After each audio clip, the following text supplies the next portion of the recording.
Hey everybody, do you need to replace your sink strainer? Well, I'm going to show you how.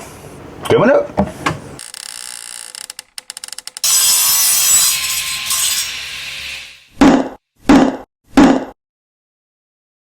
So the first thing you need to do if you have a double sink is verify do you have a shallow strainer or a deep strainer. So the first thing we're going to do, the one I'm replacing today is a shallow strainer.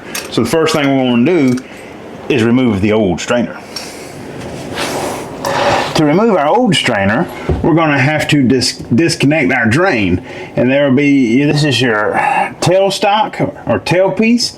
That is what connects to the bottom of your strainer. So the first thing you want to do is remove him right here. And as you see, my strainer's turning with him. Alright, so if you run into that problem, you can either A, go get another pair of channel locks, or you can take him off here.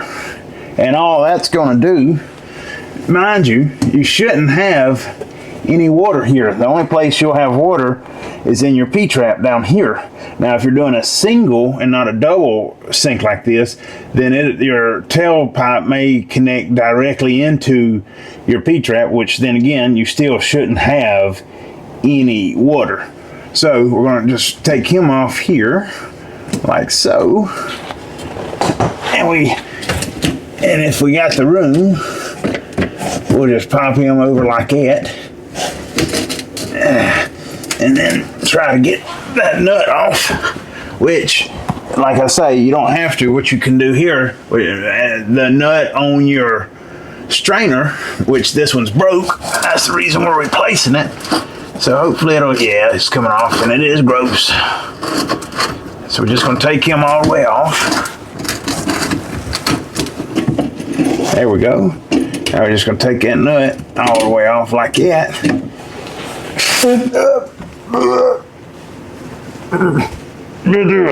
Alright, now we're going to move up top.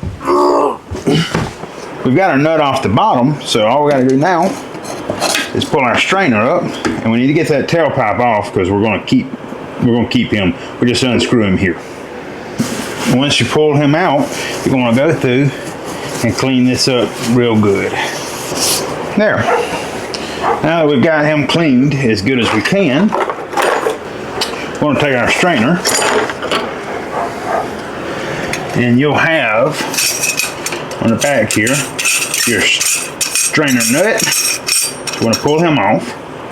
Then you'll have kind of a Teflon or plastic ring, and then you'll have a rubber ring or foam sometimes, but usually rubber. So you're left with nothing but just the strainer. Okay?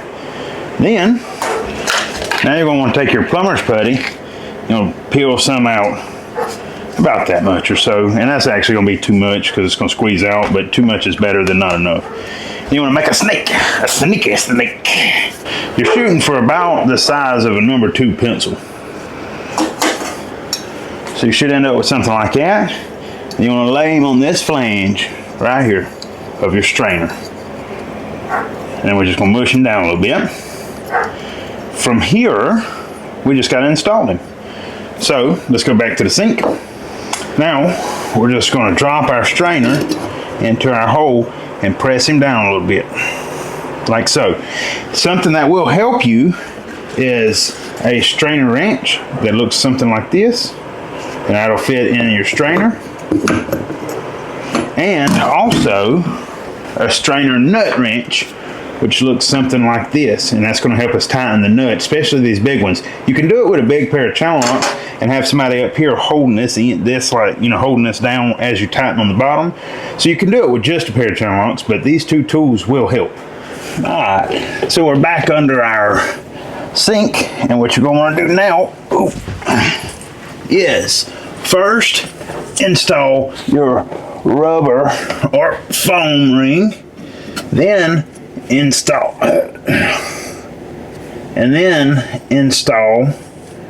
your Teflon or plastic or paper ring, and then you're going to put your strainer nut on. And these are aggravating sometimes to get started right. We're just going to snug him up by hand here, like so. Now we're going to put our nut wrench on and tighten until we can't hold it with our hand anymore. Once it starts to spin, we'll put our strainer wrench in here and snug him up a little bit more. All right, now we've got him snugged down. All that is left is to put everything back together. And to do that, I had to end up taking this side out of my T-piece. So we'll put him back. And notice I'm not even tightening these up all the way. I'm just getting close so that I can still move them a little bit. And then we're going to take our tailpiece and put on. But you want to make sure you should have a rubber gasket that looks like this. Can you see that? And the flat side, you know, it's got a little flange on it. The flat side up here goes to your strainer. So I'll put him up like so. And we'll just kind of hand tighten him, and then we'll roll all this into place like so. We'll hand tighten him.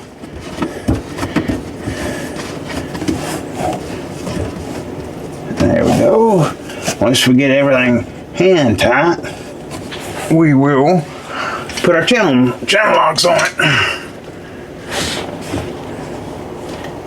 and snug it all down. Okay, there's only one more thing to do it too, technically, because we got to check to make sure it don't leak. Now we're going to go up top and clean off our plumber's putty. What I like to do with my plumber's putty is I don't use my finger to clean it off, because the edges of them flanges are somewhat pretty sharp, and they will cut you.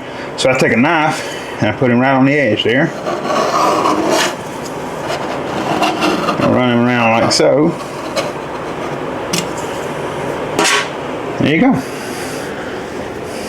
Take that plumber's putty you just pulled, you can put it back in the in your container. So now all we have left is to make sure we don't have no leaks. The best way to check for leaks is we run some water like this, right?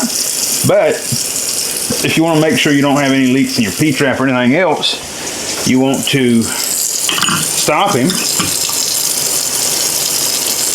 and get about half of the bowl full, and then pull it and check. So now we're waiting for that to fill. We just kind of hang out.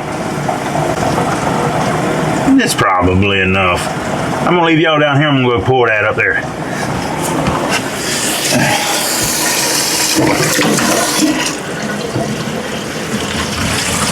Alright, what we're looking for is any drips anywhere where they were just reinstalled and our new strainer.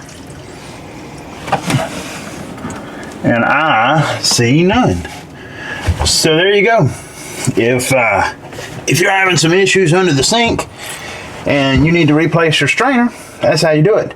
I appreciate you watching, and until next time, keep making dust.